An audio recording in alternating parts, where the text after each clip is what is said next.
시청자 여러분 안녕하십니까? BTV 뉴스입니다. 먼저 이 시각 주요 뉴스입니다.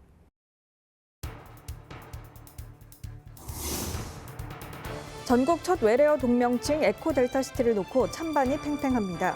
이 명칭을 반기는 에코델타 주민과 외래어 남발을 우려하는 한글학회의 의견을 들어봤습니다.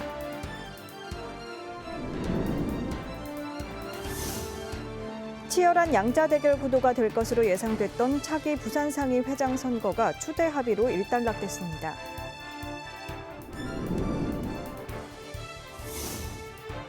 지난해 서구는 복지시설에서의 학대 방지 등을 위해 종사자들에게 서약서를 제출하도록 하는 조례를 제정했습니다. 하지만 인권위는 이 서약서가 종사자들의 인권을 침해한다고 판단했습니다.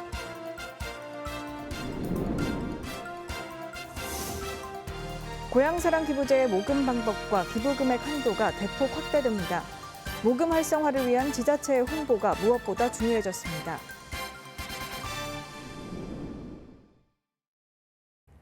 전국 첫 외래어 법정동 강서구 에코델타동 명칭을 놓고 지역사회 논란이 계속되고 있습니다. 우리말 이름을 지어야 한다, 명칭 선정 과정에서부터 문제가 많았다는 등 반대 의견이 이어지는데요. 동 명칭 선정에 참여했던 에코델타시티 주민 대표를 만나 에코델타동 찬성 의견을 들어봤습니다. 장동원 기자입니다. 정부 심사가 통과되면 에코델타시티의 법정동 명칭은 강서구 에코델타동이 됩니다. 3,600개가 넘는 전국 법정동 중 유일한 외래어 동이 되는 겁니다. 이미 에코델타가 들어간 도로명 주소가 있는데도 법정동까지 외래어 에코델타를 쓸 필요가 없다는 등 곳곳에서 반대 의견이 나오고 있지만 이곳에 입주를 앞두고 있는 주민 대부분은 이 명칭을 반기고 있습니다. 처음에는 어색했거든요. 근데 이미 에코델타 시티라고 하는 이 명칭 자체가 오래전부터 계획되어 있고 전국 단위로 저희가 알고 있는 그 국책 사업이라고 알고 있는데 전국적으로 인지도가 있는 곳이다 보니까 흔히 말해서 센텀시티 같은 느낌인 거죠. 센텀시티 삽니다. 아니면은 국제 신도시 삽니다. 이렇게 이야기를 하시거든요. 그럼 저희도 마찬가지죠. 그럼 거기에서 굳이 그냥 에코델타 살아요라고 했을 때 부연 설명 자체가 필요 없이 그대로 통일돼서 갈 수 있는데 일부러 그거를 빼가지고 구분할 필요가 있냐라는 생각입니다. 오히려 반대의 생각인 거죠. 강서구 의회는 명칭 선정 과정에 문제를 제기했습니다. 공모에 외래어 자제를 요구하고도 외래어 명칭을 후보에 올린 것, 일부에 불과한 입주 예정자를 대상으로 최종 순위를 선정했다는 것에서 공정하지 못하다는 입장입니다. 하지만 주민들은 우리가 살 마을 이름을 우리가 짓는 것은 당연하다고 말합니다. 그분들의 의견을 듣는 건 당연한 거라고 생각을 합니다.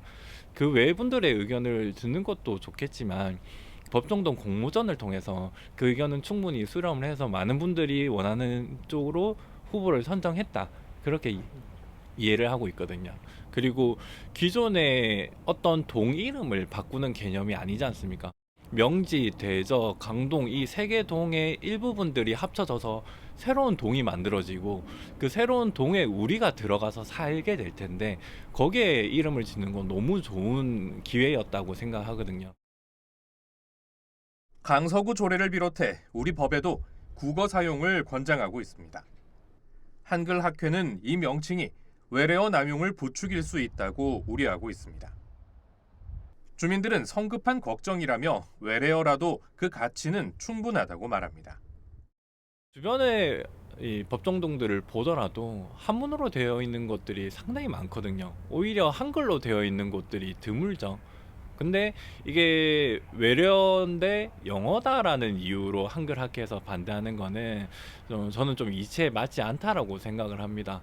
그리고 전국적으로 이게 시초가 되어서 외래어가 좀 뭐 많이 빈번하게 쓰일 수 있다라고 하는 거에 대해서는 각 지자체에서 거기에 대해서 판단을 해서 갈 문제이지 우리가 그 선례를 남겼다고 해서 그걸 반드시 따라온다라는 거는 너무 앞선 걱정이지 않냐. 시대가 바뀌고 주민들이 원하는 이름이라고 하면은 저는 물론 당연히 그게 외래어라도 가치가 있고 좋다고 생각을 합니다. 주민들은 선호도 조사에서 절반에 가까운 48%가 에코델타동을 선택했고 2위 가람동은 16%를 선택해 큰 차이를 보였습니다. BTV 뉴스 장동원입니다. 에코델타동 논란과 비슷한 상황이 14년 전 대전에서도 있었습니다. 2010년 대전 유성구의 관평테크노동이 다시 관평동으로 바뀐 건데요. 당시 구의회는 지역의 역사성과 지명을 반영하지 않고 단순히 지역 토착민과 테크노밸리 주민의 의견을 절충한 인기 영합주의의 산물이라며 폐지 이유를 밝혔습니다. 한글 전문가들은 에코델타동이 관평동의 전철을 밟지 말아야 한다고 말하고 있습니다. 이어서 박재한 기자입니다. 에코델타시티 사업 명칭은 당시에도 한글 단체들의 우려를 낳았습니다. 공공언어가 갖추어야 할 요건에 맞지 않다는 이유였습니다. 공공기관이 불특정 다수의 사람들에게 정보를 전달할 때 외래어나 국적 불명의 언어 표현이 사용될 경우 언어적 소외 현상을 만들거나 시민의 알 권리를 침해할 수 있기 때문입니다. 국어기본법에도 이런 명칭들을 사용할 때 어떤 것들을 우선시해야 된다라는 내용이 명시되어 있고, 구체적으로 지금 강서구 국어 사용조례를 보면은 어려운 한자어, 일본식 한자어, 외래어, 외국어 등의 이런 낱말 사용을 자제하고 쉬운 우리말을 사용해야 한다, 이런 내용이 있습니다. 근데 그럼에도 불구하고 현재 지금 행정적 측면에서는 법정동 명칭을 정할 때 외국어를 사용하면 안 된다는 규제가 없기 때문에 좀 답답한 그런 부분도 있다, 이렇게 보고 있습니다. 강서구의 에코델타동 선정 배경에는 주민 선호도 조사가 큰 몫을 차지했습니다. 지역 주민의 목소리에 귀 기울이는 것은 좋지만 시민에게 기대어 결과의 목까지 시민에게 돌아가는 것은 문제로 지적됩니다. 또 주민 의견이라는 이유로 외국어로 쉽게 바꾸어 갈 수 있다는 선례를 남길 수 있다는 점도 우려스럽습니다. 한 구에서 어떤 것을 자체적으로 정하지 않고 주민들의 생각을 살펴보려 한 건 굉장히 좋은 일인데, 매번 이러한 방법으로 어떤 것을 결정하게 된다면 자신의 의견을 반영할 수 없었던 사람들의 생각은 아주 쉽게 그냥 배제돼 버리고, 또 나중에 그 결정에 대한 책임이 주민들이나 시민들, 국민들에게 돌아가게 될 겁니다. 언어적으로나 행정적으로나 이거는 여러 측면에서 보았을 때 조금 우리가 더 신중하게 접근해야 하는 문제가 아닌가 싶습니다. 한글 단체에서는 기본적으로 지자체가 정책이나 사업을 추진할 때 지역민들이 해당 단어 표현을 이해하지 못해 어려움이나 불이익을 겪는 경우가 없도록 해야 한다고 주장했습니다. 국어의 말 맛이라고 하죠. 글 맛이라고도 할 수 있는데, 그런 것들을 고유성으로 온전히 이렇게 유지하면서 우리가 표현할 수 있는 어떤 부분들이 있을 때 그걸 국어로만 하는 것이 아니라 이제 외국어나 외래어로 이렇게 대신하면서 그런 자유는 얻었대, 대신에 우리 말이 가지고 있는 그런 정신이나 영혼은 좀 내어준 게 아닌가, 네, 그런 생각이 들었습니다. BTV 뉴스 박재한입니다. 부산상공회의소 장인화 현 회장이 차기 부산상위 회장으로 양재생 은산해운항공 회장을 공식 추대했습니다. 이에 따라 양 회장이 차기 부산상위 회장으로 단독 추대될 전망입니다. 김윤정 기자입니다. 부산상공회의소 현 장인화 회장의 연임 도전에 은산해운항공 양재생 회장이 출사표를 던지면서 치열한 양자 대결 구도가 형성됐던 제25대 부산상공회의소 회장 선거. 지난 16일 열린 제24대 부산상위 의원총회에서 차기 부산상위 회장으로 양재생 회장을 추대하는 것으로 전격 합의했습니다. 이는 부산 상공계 원로들이 상공계 화학과 발전을 위해 중재에 나섰고 장윤화 회장이 추대에 공감하며 불출마를 결심했기 때문입니다. 이에 따라 양 회장이 단독 추대되면서 차기 상위 회장으로 유력해졌습니다. 양 회장은 출마 기자회견에서 당선되면 사재 100억 원을 부산 상공계에 기부하겠다는 의지를 보여 관심을 받고 있습니다. 대기업 유치와 부산 상공계 화합, 상공인 권익 보호 등을 공약으로 앞세우고 있습니다. 차기 부산 상위 회장은 상위 회원들을 대상으로 의원 선거를 거쳐 120명의 상위 의원을 선출한 뒤 이들이 회장을 선출하는 간접 선거로 선출됩니다. 부산 상공회의소는 제25대 회장 선출을 위한 선거관리위원회를 구성하고 2월 말부터 상위 의원 등록을 받을 예정입니다. BTV 뉴스 김윤정입니다. 지난해 서구 한 장애인 시설에서 인권 침해 사건이 불거져 논란이 일었습니다. 서구의회는 복지시설에서의 학대 예방과 피해자 보호를 위해 종사자들에게 피해 방지 서약서를 제출하도록 했는데요. 국가인권위원회는 이 서약서가 종사자들의 양심의 자유를 해친다고 판단했습니다. 장동원 기자입니다. 지난해 6월 서구의회는 전국에서 처음으로 사회복지시설 생활자 학대 예방과 피해자 보호를 위한 조례를 제정했습니다. 서구 한 시설에서 사회복지사들이 장애인을 촬영해 SNS로 사진을 돌려보고 조롱한 것이 드러나면서 이 같은 일을 방지하기 위해서였습니다. 조례는 서구 내 모든 복지시설을 대상으로 필요시에만 하던 시설 점검을 구청장이 매년 1회 이상 하도록 하는 한편 이 같은 일이 벌어지지 않도록 종사자들에게 서약서를 제출하도록 했습니다. 하지만 서약서 제출이 오히려 종사자들에 대한 인권 침해라는 의견이 제시됐고 국가인권위원회에 진정서가 제출됐습니다. 인권위는 조례 취지에 대해선 충분히 공감한다고 밝혔습니다. 그러면서도 서약서 제출에 대해선 부정적 입장을 냈습니다. 스스로 작성하는 것이 아닌 일방적 요구에 따라 작성하고 서명하는 서약서는 헌법에서 보장하는 작성자 양심의 자유를 해친다고 판단했습니다. 더욱이 사회복지사업법 등 상위법에도 서약서 제출 의무의 근거가 될 조항은 없다고 밝혔습니다. 그러면서 지난 2021년 수능 감독관에게 서약서를 요구하는 것이 양심의 자유를 침해한다고 판단한 사례를 예로 들었습니다. 인권위는 이번 판단에 따라 서구의회에 사회복지시설 종사자들에게 서약서를 제출하도록 한 조례를 개정할 것을 권고했습니다. BTV 뉴스 장동원입니다.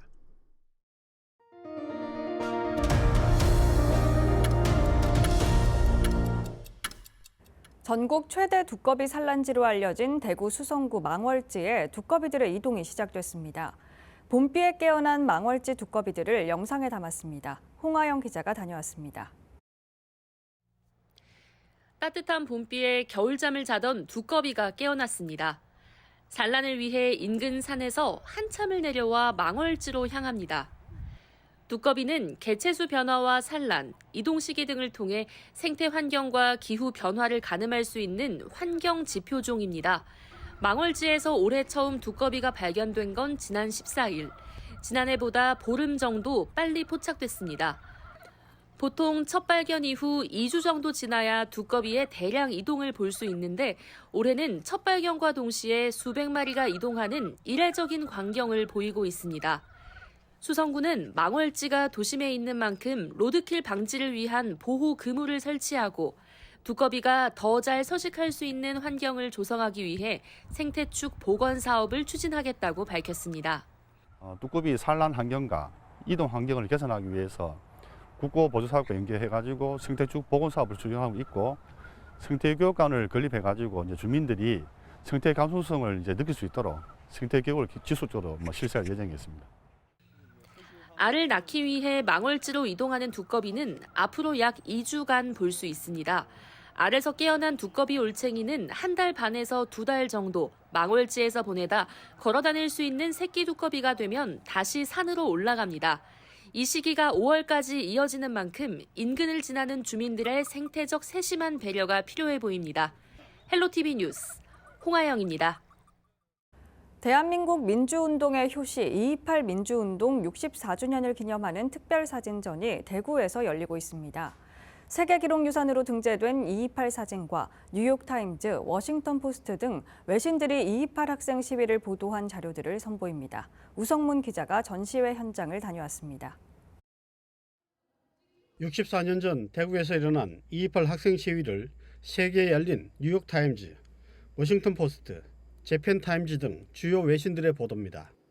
당시 대한민국의 낮은 인지도를 감안하면 지방도시 대구에서 일어난 고등학생들의 시위를 해외 유력 언론들이 보도한 건 매우 이례적입니다. 외신들이 비중 있게 다뤄진 것으로 보면 그 당시 2.28 민주운동이 파장이 큰 것으로 여겨집니다. 2.28 운동이 당시 국내외 정세에서 일으킨 영향력이 매우 컸음을 알 수 있는 이 외신 보도는 지난해 처음 차전에 공개한 자료들입니다. 2.28 민주운동 기념사업회가 2.28 민주운동 64주년과 대구 시민주간을 맞아 20일부터 다음 달 3일까지 대구문화예술회관에서 특별기획 사진전을 엽니다. 이번 사진전에는 지난해 5월 18일 유네스코 세계기록유산으로 등재된 2.28 사진 5점과 새롭게 발굴된 2.28 당시 사진, 외신보도, 문헌자료 등 100여 점을 선보입니다. 대한민국의 민주화 운동의 최초 시발점이 되었다는 것을 사진전으로서 알려드리고 싶은 사진전인데요. 대구 시민으로서 자긍심을 많이 가질 수 있는 좋은 기회이니까 많이 오셔서 2.28 민주운동 기념사업회 홈페이지에서도 온라인 전시관이 운영되고 대구시립도서관, 2.28 기념 학생도서관, 대구교육박물관 등 6개 기관에서도 특별 사진전이 공동 개최됩니다. 대구의 학생들이 독재와 불의의 한거에 떨쳐 일어났던 대한민국 민주운동의 효시 2.28 민주운동. 지금 대구 시민들이 마주하고 있는 시대 정신은 무엇인지 되묻고 있습니다. BTV 뉴스 우성문입니다. 오는 3월부터 부산 지역에서 발생한 학교폭력 사안은 학교가 아닌 학교폭력 전담조사관이 조사에 나섭니다. 부산시 교육청은 지난 15일 학교폭력 업무와 학생 선도 경력이 있는 퇴직 교원과 경찰, 청소년 전문가 등으로 구성된 학교폭력 전담조사관 105명을 위촉했습니다. 이들은 사안 접수 보고서 검토와 학교 방문 조사, 보고서 작성, 사례회의와 심의위원회 참석 등의 역할을 맡을 예정입니다. 고향사랑 기부제 시행 첫 해인 지난해 부산의 고향사랑 기부제 모금이 저조하다는 보도 해드렸는데요. 정부가 기부 활성화를 위해 법률을 개정했습니다. 자세한 내용 김석진 기자가 보도합니다. 지난해 첫 시행한 고향사랑 기부제가 달라집니다. 먼저 모금 활동의 제한이 일부 해제됩니다. 기부를 권유하는 문자 메시지나 SNS 홍보가 가능합니다. 또 동창회나 향후회 등에서도 기부를 독려할 수 있습니다. 기부금 상한액도 확대됩니다. 현재 개인 기부 한도는 연간 500만 원인데 내년부턴 2천만 원까지 늘어납니다. 10만 원까지는 전액 세액이 공제되고 초과 금액은 16.5% 공제받는 혜택도 확대될 전망입니다. 내가 낸 기부금이 특정 대상이나 사업에 쓰여질 수 있도록 하는 지정 기부도 가능해집니다. 기부자가 기부 대상이나 사업을 선택해 기부할 수 있습니다. 그동안 지자체에 부담이 됐던 답례품 비용도 고향사랑 기금에서 30% 범위 내 사용할 수 있도록 했습니다. 우리 시에서는 다양한 경로를 통해 홍보 활동을 적극적으로 펼치고 체험형 서비스 등 관광 매력 도시 부산을 느낄 수 있는 특색 있는 답례품을 지속 발굴하는 한편 기부자가 공감하고 신뢰할 수 있는 지정 기부 사업을 발굴 선정하여 주민 복리 증진과 지역 공동체 활성화에 기여토록 할 계획입니다. 이번 제도 개선안은 20일 공포돼 시행됩니다. 다만 모금 방법을 확대하거나 기금에서 답례품비를 충당하는 제한은 6개월 뒤 시행됩니다. 한편 지난해 전국 243개 자치단체의 고향사랑 기부제 모금액은 650억 2천만 원으로 지자체 평균 2억 6천만 원을 모금했습니다. 이에 비해 부산의 16개국은 평균 모금액은 6,900만 원으로 4분의 1 수준에 그쳤습니다.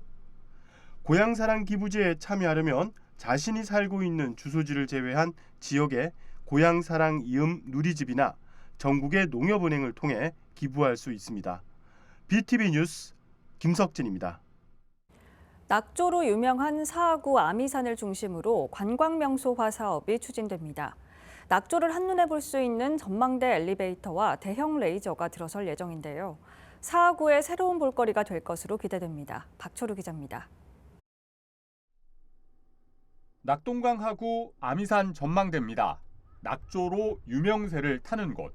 하지만 가진 환경을 잘 살리지 못하고 접근성도 떨어진다는 지적도 있습니다. 낙조하고 여기 전망대하고 연계돼 가지고 뭔가 문화가 또 앞에 여기 저 필요 없는 저 꿀뚝도 없애고 저기에 뭔가 또 문화시설도 들어서고 하면 좋겠죠. 이 지적을 보완하기 위해 아미산을 중심으로 관광 명소화 사업이 추진됩니다. 아미산 낙조를 한눈에 볼 수 있는 전망대 엘리베이터인 어반코어가 설치됩니다. 또 낙조 광장에 대형 레이저를 쏘는 조명 시설 사업도 같이 진행됩니다. 사업비는 195억 원으로 오는 2027년까지 계획돼 있습니다. 이번 사업은 문화, 체육, 관광부 남부권 광역 관광 개발 사업으로 추진됩니다. 이 사업은 아미산 전망대와 해수욕장의 연계성을 높이고 관광객 이용 편의를 개선시키는 동시에 낙조 분수 광장의 미디어 파사드와 프로젝션 매핑 기술을 접목하여 관광 경관 명소로서의 매력을 높일 수 있을 거로 생각합니다.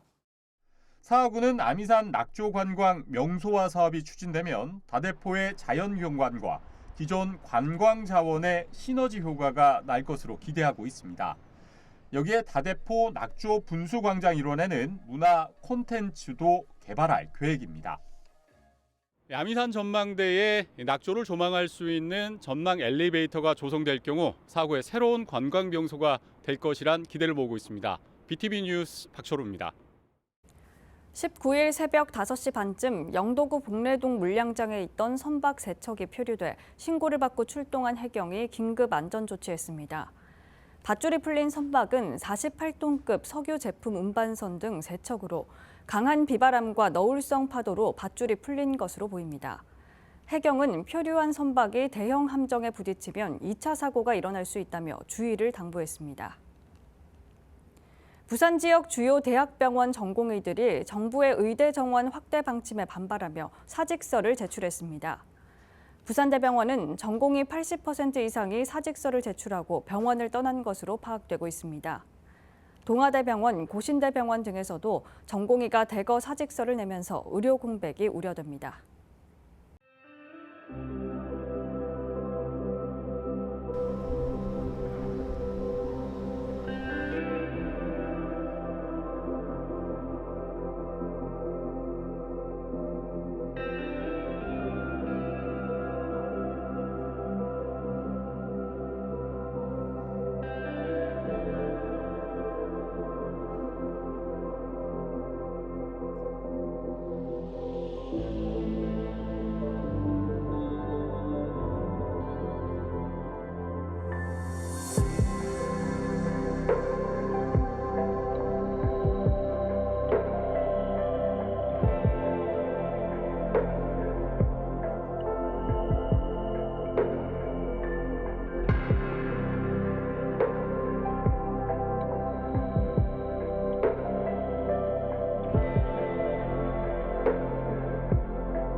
이상으로 BTV 뉴스를 마칩니다. 시청해주신 여러분 고맙습니다.